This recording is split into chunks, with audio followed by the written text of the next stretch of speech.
Na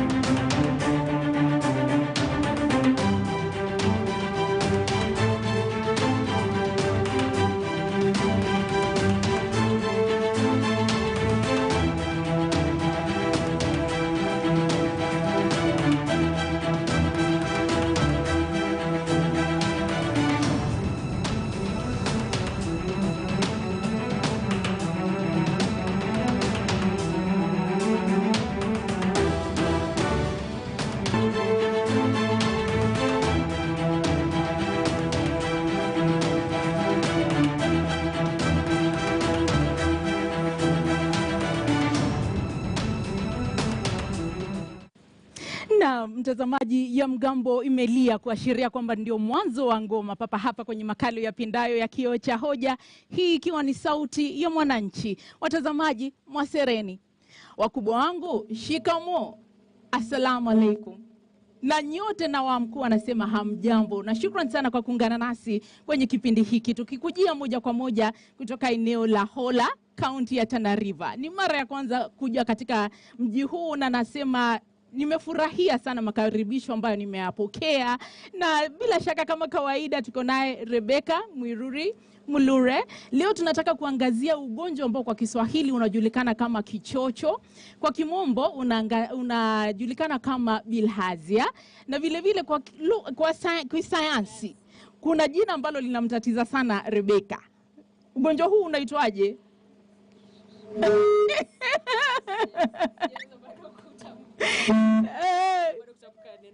Schistosomiasis. Hata mimi nimekuwa mtaalamu wa... Napenda kichocho. Kichocho iko sawa. Inatosha. Leo umetuandalia nini? Asante Zubeda. Kama ulivyosema, mara yangu pia kwanza kuwa katika kaunti hii ya 004. Kaunti ya 004, na ni tunafurahia sana mtazamaji kwa vile umeweza kuungana nasi siku ya leo. Kwa kweli tunataka kuzamia swala hili la kichocho, ugonjwa huu wa kichocho, na swali ambalo tunakuuliza ni je, unafahamu ugonjwa wa kichocho? Tuanzie hapo kwanza. Unafahamu ugonjwa wa kichocho, yani BILHARZIA? Tueleze kama unafahamu kwenye mtandao wa Twitter @ZubeidaKananu, @RebeccaMiruri1, @KTNewsKE ukitumia alama ya reli KIOO CHA HOJA, na vile vile unaweza kutuhusisha kwenye nambari ya jumbe fupi. Nambari ni 22155. Tutumie jumbe zako na nitaweza kuzisoma mahali hapa. Vile vile tunakuuliza, je, ni ugonjwa upi unaoshuhudiwa pakubwa eneo unaloishi? Kama tulivyosema, eneo hili la Tana River, ugonjwa ambao unashuhudiwa pakubwa ni ugonjwa huu wa BILHARZIA. Na najua kwamba hivi sasa tuko na janga la corona nchini. Najua labda wengi watasema bado kuna ile janga ambalo linaendelea, lakini tungependa kujua maeneo ambayo uko, maeneo ambayo unatoka, unashuhudia ni ugonjwa upi ambao unashuhudiwa pakubwa. Tueleze ni ugonjwa upi. Sana sana vile tulivyosema, ugonjwa wa kichocho ni zile neglected diseases ambazo zimesaulika kidogo tu, lakini ndio tutakuwa tukizamia hivi leo. Basi tuhusishe kwenye nambari ya simu, nambari ya jumbe fupi samani ni 22155, na nitaweza kusoma jumbe zako. Na wenyeji wako hapa, wakazi wa Tana River, Hola. Napenda sana Hola. Kumetulia, kuna utulivu ambao huwa tupati kule Nairobi. Na tunafurahia sana, karibuni sana. Tunafurahia kuwa hapa, tutakuwa tukiungana nanyi muweze kuuliza maswali yenu na taweza kujibiwa. Asanteni sana kwa kuungana nasi. Shukrani sana Rebecca. Mtazamaji, tulivyokueleza, tumekutambulisha kwa wakazi wa Hola. Sasa hivi kando yangu hapa kuna wataalamu ambao watakuwa wakituelimisha kuhusu ugonjwa huu. Kando yangu hapa ni mzee wangu Alijilo Kimea, ambaye ni mkulima kutoka kijiji cha Kilelengwani hapa Tana River. Hujambo mzee wangu? Sijambo sana. Salamu alaikum. Alaikum salam. Shukrani sana kwa kuwa nasi hii leo. Utakuwa ukitueleza mingi zaidi kuhusu ugonjwa huu, unavyoufahamu na nafasi yako katika jamii, na uliathirika vipi na ugonjwa huu. Pale kando yake tuko naye Daktari Oscar Endekwa, ambaye ni mkurugenzi wa huduma za afya katika kaunti hii ya Tana River. Shukrani sana mkurugenzi. Asante sana kanza. Sijui niseme kitu kimoja kukuhusu. Yes. Makaribisho yako yametugusa nyoyo sana. Mimi nimependa KTN kuja Tana River. Naam, asante sana. Alafu kisha tumepata chanjo katika kaunti ya Tana River.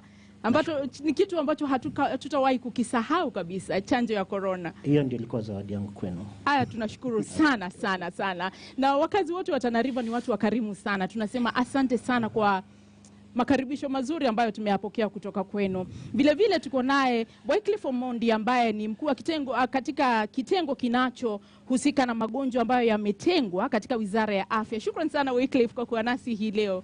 Asante sana. Utakuwa baadaye ukitueleza kutengwa ni nini. Tunaposema ugonjwa ambao umeathiri zaidi ya milioni 10 watu, unatengwa vipi? Utakuwa ukitueleza muda sio kwa mrefu. Shukrani.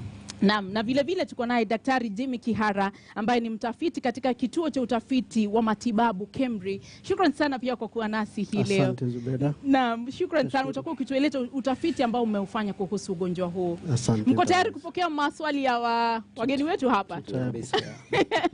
Na mtazamaji, tutakuwa tukiangazia mengi zaidi kuhusu ugonjwa huu wa kichocho, yani bilharzia, au endapo umelemewa kama Rebecca, jaribu tu kusema schistosomiasis, ambao ni ugonjwa ambao tunauangazia hii leo. Kidogo tu kabla tuingie katika mjadala kamili, tupate makala maalum ambayo yanaangazia pakubwa ugonjwa huu wa kichocho.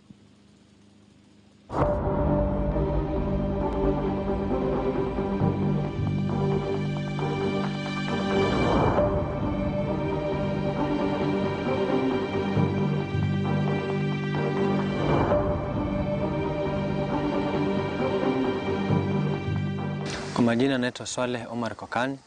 Niko na miaka 22 kutoka Kilelengwani. Mazingira yetu tuseme kama ni vile hatuna kazi ya kuajiriwa, ni jobless. Tunachukua panga na jembe tunateremkia huko mtoni. Na pale ambapo tunafanyia kazi tayari kuna stagnant water. Maji hayako moved, yako mahali moja. Ndio mahali ambapo tunafanyia maji. Tena hayo maji ukishikwa na mkojo vile huwezi toka nje. Inabidi ukojoe ndani hayo maji. Kama ni ugonjwa unaoitwa bilharzia, huku umeumbwa huku, haukuletwa huku, kuzaliwa huku. Umeumbwa hapa ndio penyewe. Kwa sababu gani? Mazingira yetu tunaishi kwa maji. Makazi yetu ni maji, maisha yetu ni maji. Nishawahi kuugua huo ugonjwa kama miezi 2 iliyopita, na kabla sijaje kujua huu ugonjwa nikaona sehemu zangu za siri ninaumwa. Baada ya kukojoa matone yale ya mwisho naona natoka damu. Ikanibidi nikaenda kwa daktari, nikamwelezea, akanipa dawa, nikaanza kutumia hizo dawa. Lakini baada ya kutumia hizo dawa kurudi, ikawa mazingira yangu ni ya kwenda kwa maji na kurudi. Ikabidi huo ugonjwa mpaka sasa mimi haujanitoka kusema ule ukweli. Sasa nimeenda hospitali, nikamweleza daktari mara ya kwanza, akanipiga sindano, nikapewa dawa, nikarudi. Nimekaa tena, nikaona hizo shida. Jana nimeenda tena hospitali.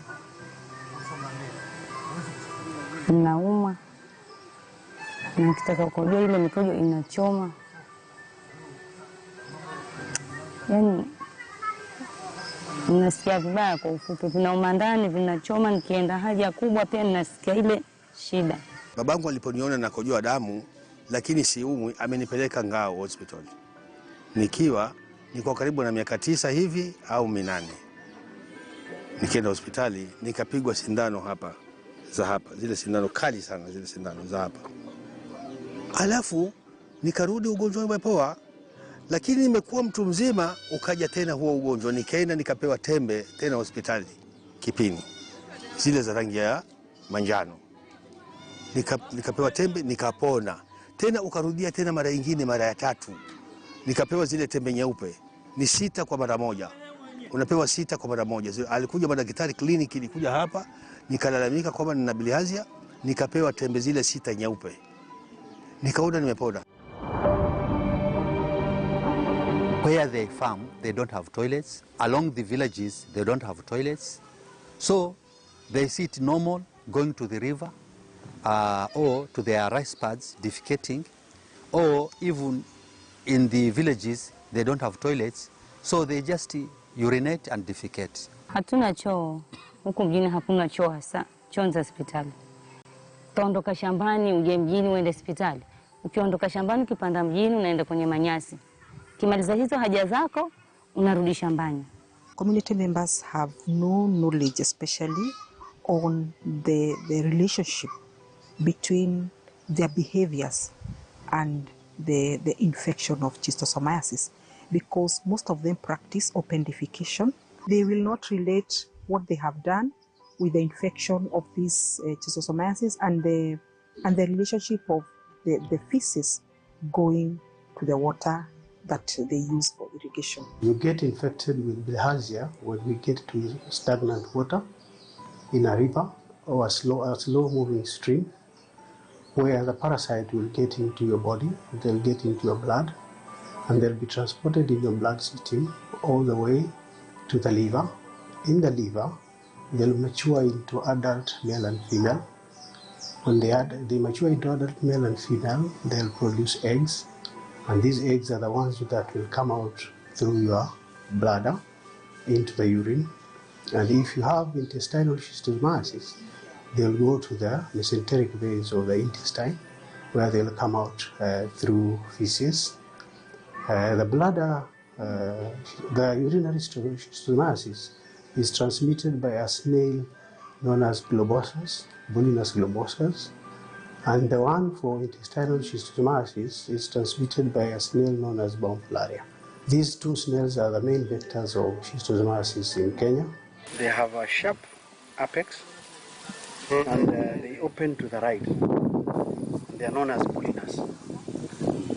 Then they'll multiply by binary fission into another form until they become a saccharia.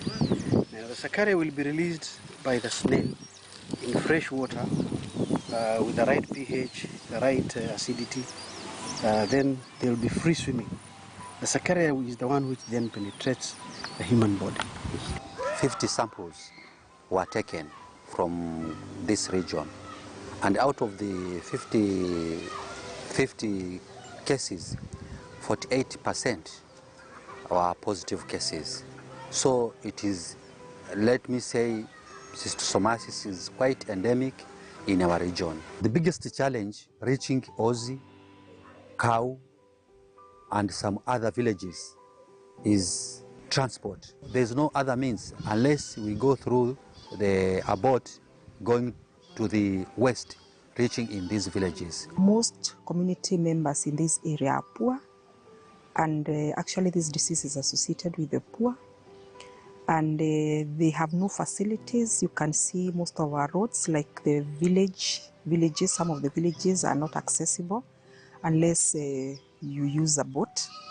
So we have seen that infrastructure also makes them so vulnerable to the diseases that are affecting them, especially schistosomiasis and soil transmitted helminths. Hapa tutazungumzia jinsi ambavyo tunapata kichocho, nini kinasababisha kichocho, mnasikiaje mkiwa na kichocho, mtatuambia, manake nyinyi ndio mnaugua kichocho, sawa? Hata mimi nilipokuwa mdogo niliugua kichocho.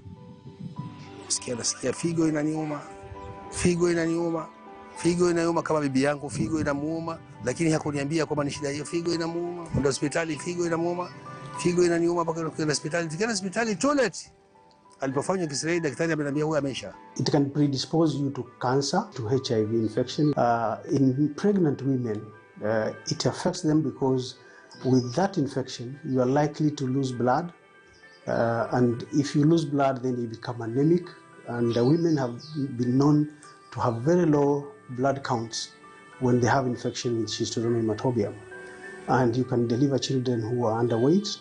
Sometimes you can deliver premature children because of the infection with schistosomiasis. Other times, sometimes you can even die from schistosomiasis. Schistosomiasis is treatable. We use praziquantel, a dose of 40 milligrams per kilogram body weight. We can use a pole dose where you measure the height of a person and we calibrate it in a way that if you are this height, you will be given this number of tablets. And it's a single dose, you just take it once and then the parasite will disappear. The goal of the breaking transmission strategy is to make sure that we safely stop mass drug administration eventually. But of course, we will have given out the medicines in a course of 5 years. So by 2023, we envisage where we will stop mass drug administration, but make sure that we continue with wash and behavior change communication.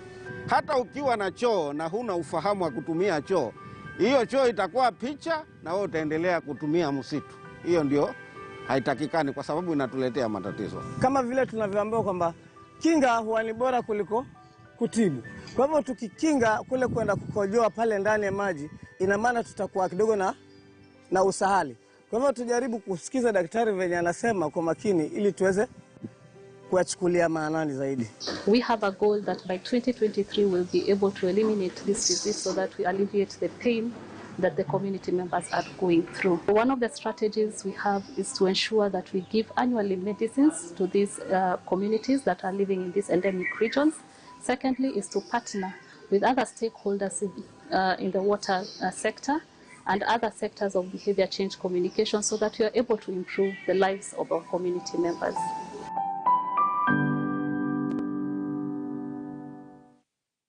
Na mtazamaji, ni makala maalum ambayo yanatupatia taswira kwa jumla kuhusu ugonjwa huu wa kichocho, lakini sasa tunataka tuzungumze kwa lugha ambayo sote hapa tutakuwa tukielewa, tupate maswali kutoka kwako, kutoka kwa wageni wetu ambao wako hapa. Vile vile miongoni mwetu tuko naye Bwana Javan Bonaya ambaye ni waziri wa afya katika kaunti hii. Tunasema asante sana kwa yale ambayo mnayafanya kama kaunti na kwa makaribisho yenu. Na labda nianze nawe Daktari Jimmy Kihara ambaye ni mtafiti katika kituo cha utafiti wa magonjwa, huduma za afya, masuala ya afya, KEMRI. Kwanza kabisa, kichocho ni nini? Tunaposema kichocho ni nini haswa?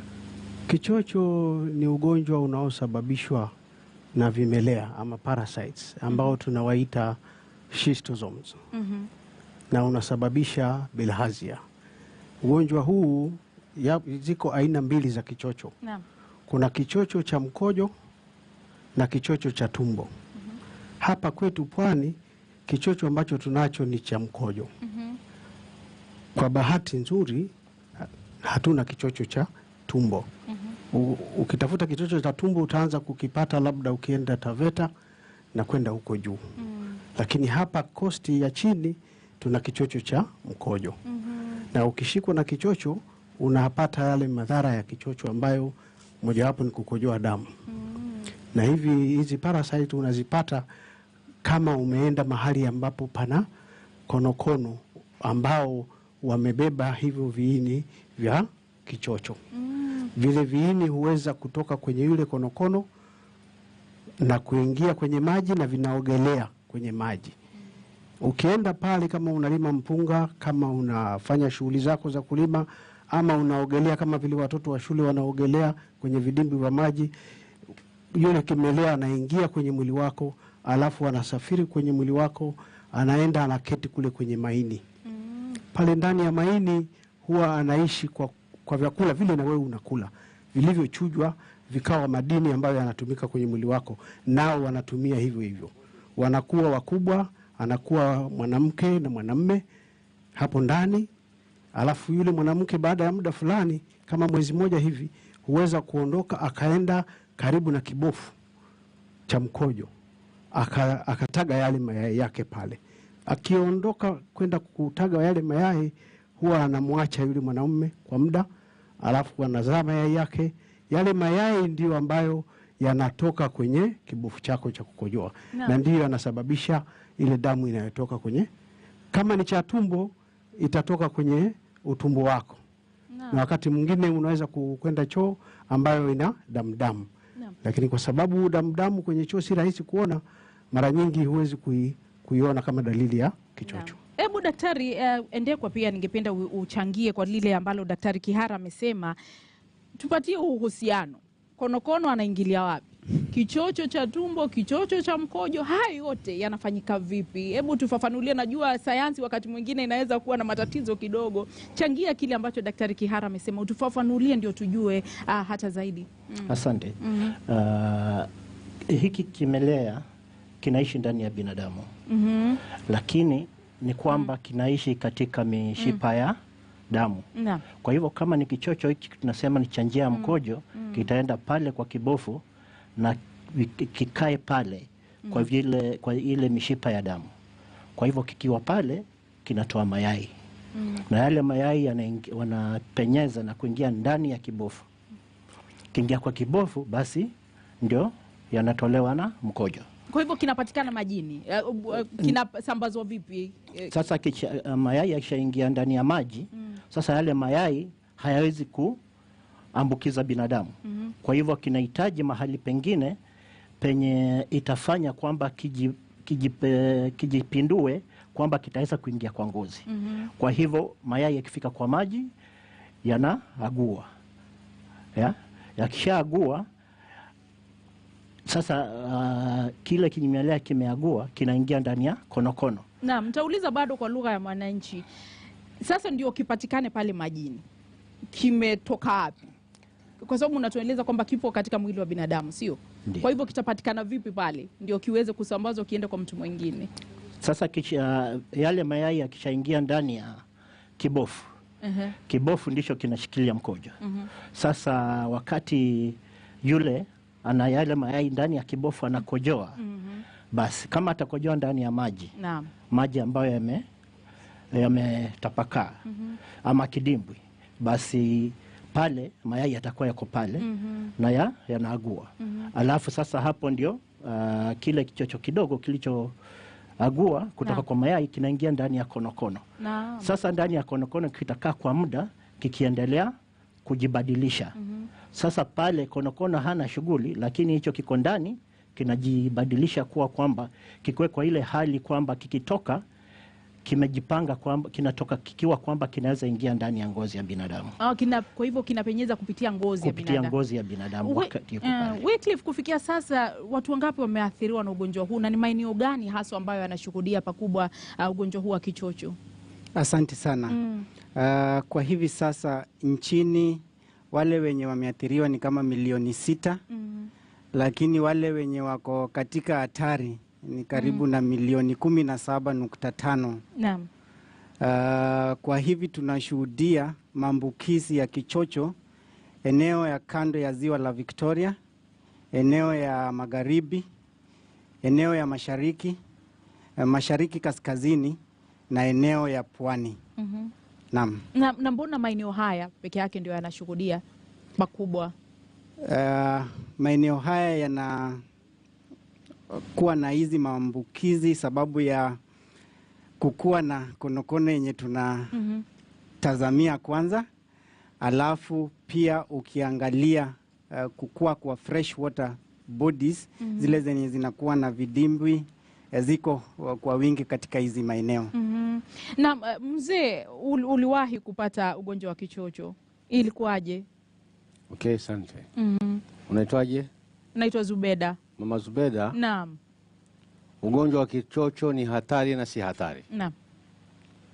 Kwa sababu kwa kuambia ugonjwa wa kichocho si hatari, unaweza kaa nao miaka 20 hujaumwa.